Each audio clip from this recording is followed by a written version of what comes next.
Hadirin kaum muslimin, jamaah salat Isya dan Tarawih Masjid Al-Muhajirin yang insyaallah sama-sama dimuliakan Allah Subhanahu wa taala.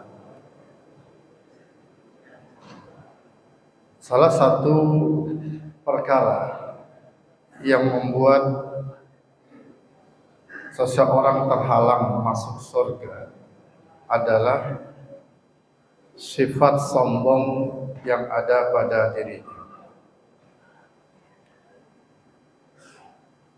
Sebagaimana baginda Rasulullah Muhammad SAW menjelaskan dalam hadis dari Sauban radhiyallahu an bahwasanya Rasulullah SAW bersabda, "Man faraqa ruhul jasad wa huwa bari'un min salas dakhalal jannah." Barang siapa yang berpisah antara ruh dan jasad, wa huwa bari'un min salas, dan dia terbebas dari 3 perkara, dakhalal jannah, maka jaminannya masuk surga. Berarti kalau ada salah satu di antara ketiga perkara tersebut, maka terhambat dirinya masuk surga. Apa ketiga perkara tersebut? Satu adalah al-kibr, sifat sombong. Yang kedua ad-dain, yaitu hutang. Dan yang ketiga wal hululi, yaitu harta hasil korupsi atau harta haram. Hadirin kaum muslimin rahimakumullah. Menarik sekali dalam hadis ini Rasulullah menjelaskan kepada kita perkara yang bisa menghalangi kita masuk surga.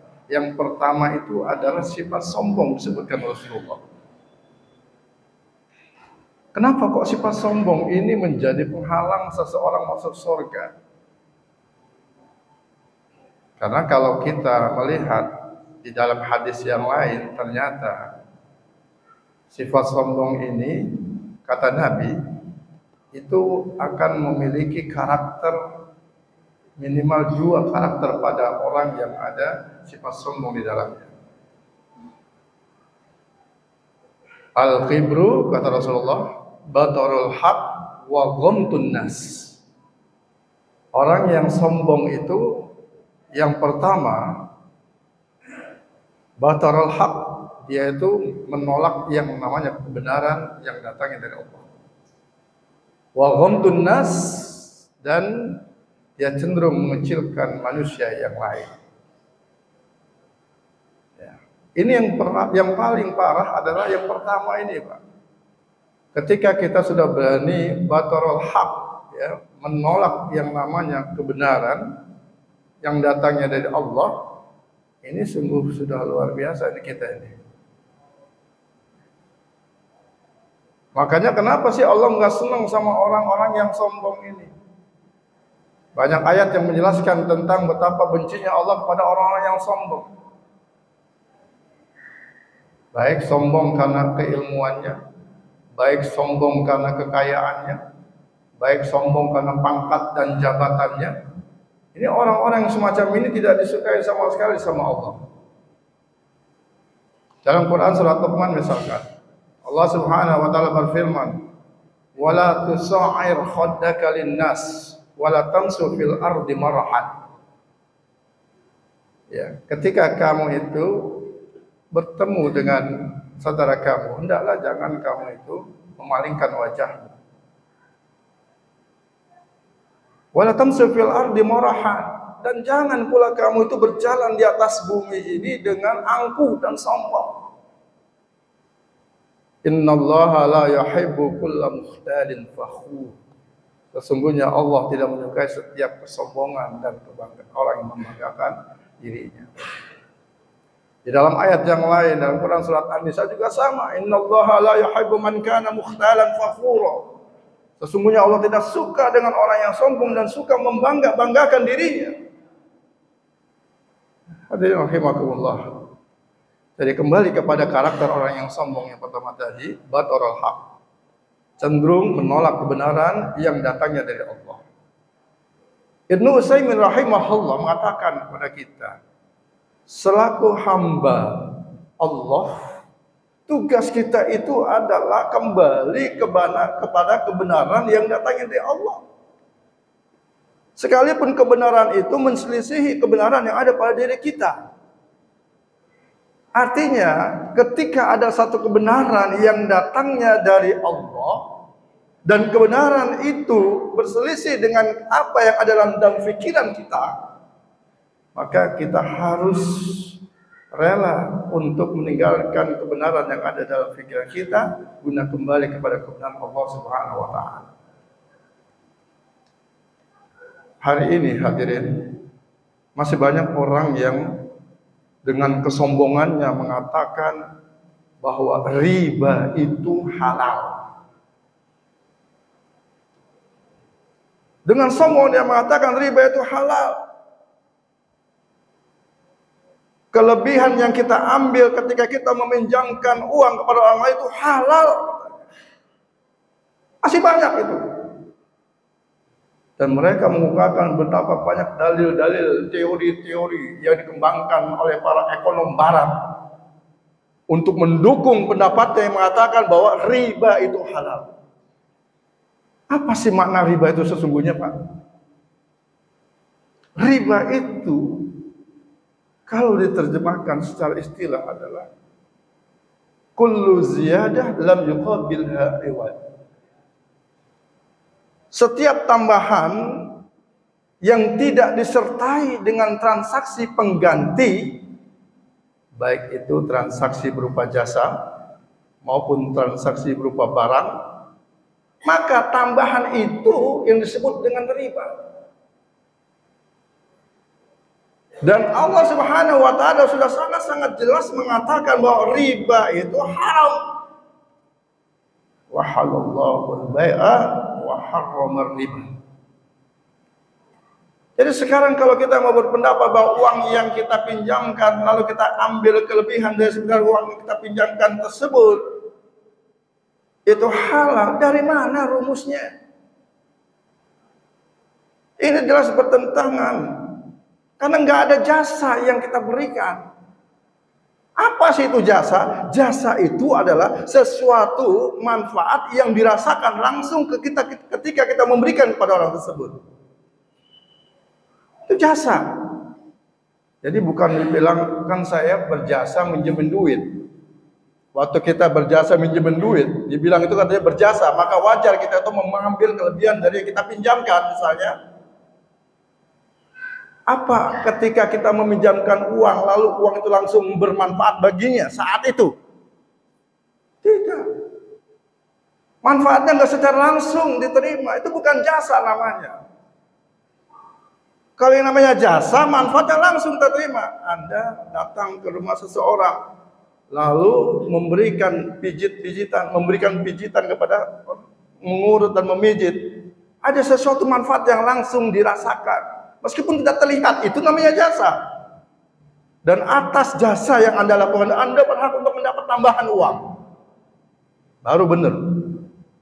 Tapi kalau kita cuma sekedar ngasih duit, kemudian dianggap kita berjasa, apa manfaatnya? Bapak ngasih duit 10 juta kepada saya, Pak. Saya taruh di kantong saya ini. Ini nggak ada manfaatnya apa-apa sebelum uang ini saya belanjakan untuk barang. Jadi nggak bisa kita katakan sebagai jasa. Bahkan banyak juga di antara mereka yang mengambil teori-teori yang dikembangkan oleh para barat. Katanya apa? Bunga pinjaman itu ya wajar untuk diambil. Karena mengingat uang sekarang itu lebih berharga daripada uang di masa yang akan datang. Dan dia mengutip teori Agio. Uang yang sekarang lebih berharga daripada uang yang masa yang akan datang. 10 juta hari ini, kalau saya tanya ke bapak-bapak, Pak, saya kasih uang 10 juta hari ini atau 10 juta 1 tahun yang akan datang? Mau sekarang atau nanti? Hah? Sekarang. Tuh kan? Betul kan katanya? Ya. Buktinya kita lebih senang dengan uang 10 juta hari ini daripada 10 juta setahun yang datang. Artinya apa? Uang kita pada masa yang akan datang cenderung akan mengalami pelemahan nilainya. yang disebut karena ada faktor inflasi. Itu teori yang mereka kemukakan guna mendukung pendapat yang mengatakan riba itu halal katanya. Padahal hadirin kaum muslimin rahimakumullah, apakah mereka nggak berpikir bahwasannya dengan memberikan bunga, ya, itu justru yang akan memantik timbulnya inflasi? Pengusaha, Pak, para produsen ketika dia minjam duit ke bank dan dia dibebankan bunga, nggak mungkin bunga itu mau dia tanggung sendiri bebannya. Umumnya para pengusaha itu, para produsen itu memasukkan unsur bunga itu ke dalam cost of production-nya, biaya produksinya. Sehingga apa pengaruhnya? Harga jual akan semakin tinggi. Itu, ya. Kemudian kondisi yang kedua, kita juga harus sadar bahwasannya fakta di lapangan tidak selamanya yang namanya uang itu nilainya akan turun, akan melemah, enggak selamanya. Terkadang uang itu juga akan mengalami penguatan yang disebut dengan deflasi. Nah, sekarang kalau terjadi deflasi, apakah kita rela meminjamkan uang 10 juta kemudian dibayar dengan nilai 9 juta? Enggak ada. Semuanya orang berorientasi ke depan pasti inflasi, ke depan pasti inflasi. Ini jelas-jelas bisa kita bantahkan pendapat mereka ini. Itu satu teori yang mereka ambil. Ada lagi teori yang mereka ambil itu katanya apa? Waktu itu memiliki nilai sebagaimana barang dan jasa memiliki nilai katanya. Makanya dalam praktek, ya, pinjam meminjam yang sistem riba itu, kalau kita minjam setahun dengan 2 tahun itu beda bunganya, Pak. Yang 2 tahun bunganya lebih gede daripada yang satu tahun. Kenapa? Karena dia mengembangkan teori tadi bahwasanya waktu itu memiliki nilai sebagaimana barang dan jasa memiliki nilai. Padahal hadirin kaum muslimin rahimakumullah, pendapat ini pun bisa kita bantahkan. Kalau memang dikatakan waktu itu memiliki nilai, betapa banyak orang yang nganggur, yang waktunya banyak sekali dia miliki, tapi dia tetap aja miskin. Kagak kaya gitu kan. Kalau memang dikatakan waktu memiliki nilai, harusnya para penganggur itu kaya raya. Kenapa dia tetap miskin? Karena waktu yang dia miliki itu tidak dikaitkan dengan barang dan jasa. Andaikan, ya, waktu itu dikaitkan dengan barang dan jasa, dengan jasa misalkan, pasti akan ada nilainya. Seorang dokter yang melayani konsultasi pasiennya, dokter spesialis mata, dokter spesialis jantung dan sebagainya, setengah jam aja kita konsultasi, itu biayanya, nilainya itu mahal. 1 jam, 2 jam kita konsultasi lebih mahal lagi. Sesuai memang waktu itu memiliki nilai kalau dikaitkan dengan jasa. Tapi kalau tidak ada dikaitkan dengan jasa, tidak ada nilai sama sekali.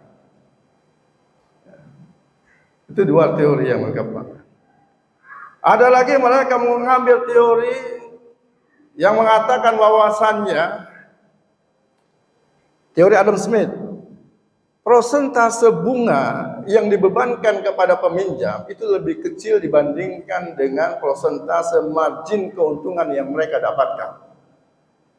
Jadi kalau ada pengusaha minjem duit dari bank, itu margin keuntungannya tentunya akan jauh lebih besar dibandingkan dengan bunga yang harus dia bayar. Makanya sah-sah saja, boleh-boleh saja kalau kita minjem duit dari bank itu yang tujuannya untuk produktif, katanya boleh-boleh aja. Dia kagak mikir, Pak, bahwasannya yang namanya orang usaha itu kagak selamanya pasti untung. Siapa yang bisa menjamin orang berbisnis itu pasti untung? Ya, bank kan maunya begitu, Pak. Pokoknya ente untung kagak untung bayar bunga setiap bulannya sekian, aneh kata bank tuh. Ya. Padahal tidak ada jaminan orang yang berbisnis dengan modal bank itu pasti untung, nggak ada jaminan. Wa ma tadri nafsum madza taksibu ghada. Nggak ada yang tahu apa yang akan kita dapatkan di masa-masa yang akan datang, nggak ada yang tahu. Jadi kalau kita mau adil bukan dengan cara seperti itu. Ya kalau gitu pakailah solusinya dengan mudoroba. Ya untung kita bagi sama-sama, rugi kita tanggung bareng-bareng. Itu baru konsep Islam. Ya. 3. Yang keempat, teori yang mereka gunakan untuk menghalalkan riba, mereka menggunakan teori risiko. Jadi teori risiko itu adalah ganti rugi katanya. Bunga pinjaman itu merupakan ganti rugi atas risiko kemungkinan tidak tertagihnya pinjaman yang dia berikan.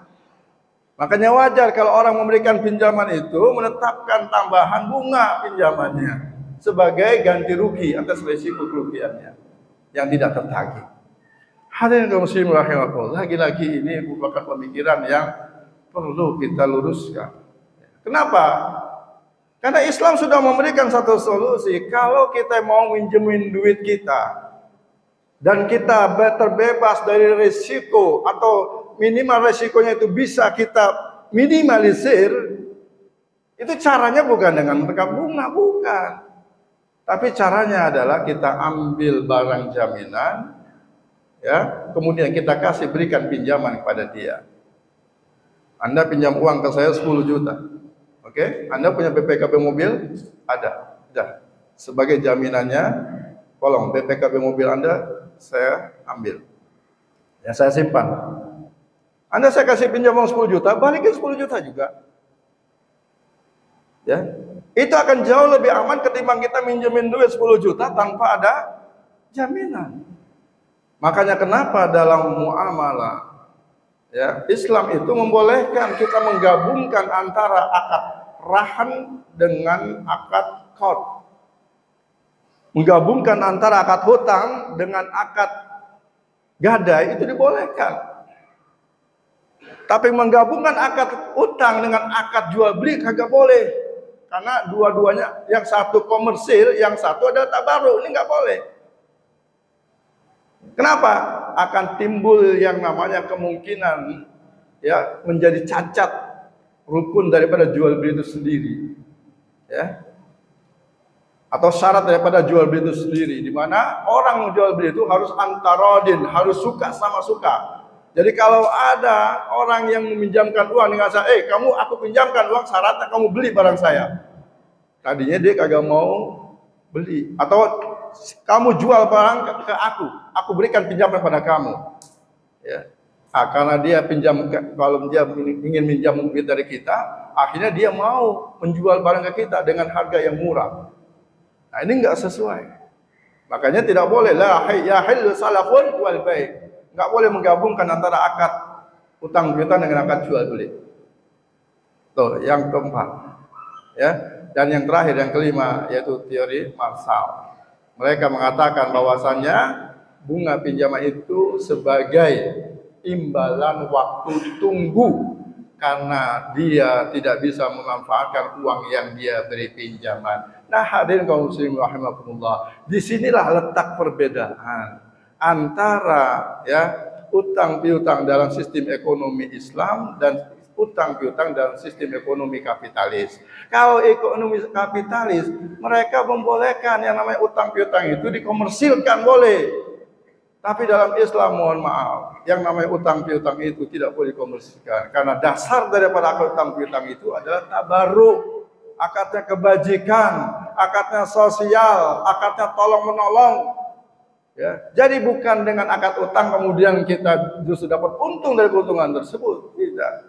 Maka hadirin rahimakumullah, keuntungan yang kita dapatkan dari utangan yang kita berikan itu semata-mata hanyalah keuntungan yang sifatnya ukhrawi, yaitu berupa pahala. Makanya Nabi ingatkan kepada kita, kalau ada di antara kita yang memberikan pinjaman kepada saudara yang mukmin sebanyak 2 kali, kemudian dia akan mendapatkan pahala sama seperti pahala sebesar separuh dari 1 kali dia pinjamkan uang tersebut. Jadi 2 kali dia pinjamkan uang 10 juta, sama aja dia bersedekah 10 juta dari yang dia pinjamkan tersebut. Nah, hadirin rahimakumullah, uang kita kembali karena sifatnya utangan, tapi kita dapat pahala dari apa yang kita pinjamkan. Nah, itulah hadirin kaum muslimin rahimakumullah yang harus sama-sama kita renungkan bersama, bahwasannya dengan kesombongan itu kadang kita membuat mata hati kita menjadi tertutup, ya. Kita nggak bisa mendengar apa kata orang, ya. Maka buanglah sifat sombong tersebut sehingga kita bisa menjauhkan daripada kebenaran-kebenaran yang bertentangan dengan kebenaran yang datangnya dari Allah Subhanahu wa taala. Mudah-mudahan Allah Subhanahu wa taala menjadikan bulan suci Ramadan ini adalah sebagai bulan kesadaran bagi kita untuk kembali kepada jalan Allah. Amin ya rabbal alamin.